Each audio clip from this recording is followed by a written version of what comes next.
purger, puis c'est ce qu'on entend sur le plateau. Oui. Vous êtes d'accord avec ce côté binaire ou c'est plus compliqué que cela? C'est très compliqué du fait de l'agrégation de tout le monde qui est là, c'est évident, mais en substance, c'est ça. C'est deux camps qui s'affrontent. Moi, je vais vous dire quelque chose. J'étais il y a 2 ans à peu près, avant que les hostilités commencent en Syrie. Je me trouvais en Angleterre par exemple pour d'autres choses, pas du tout de la Syrie. J'ai rencontré des responsables anglais.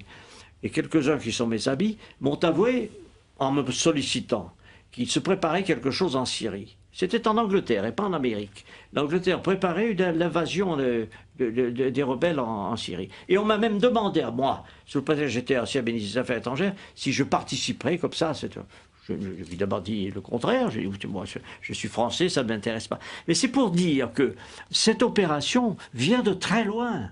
Elle a été préparée, conçue, organisée. Dans quel but, hein? Excusez-moi, dans quel but?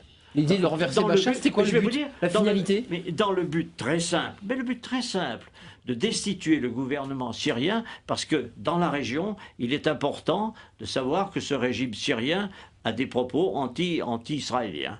Et que par conséquent, tout ce qui bouge dans la région autour, moi j'ai la confidence du Premier ministre israélien qui remonte très longtemps, qui m'avait dit on essaiera de s'entendre avec le Premier ministre, avec les États autour. Et ceux qui ne s'entendront pas, on les abattra.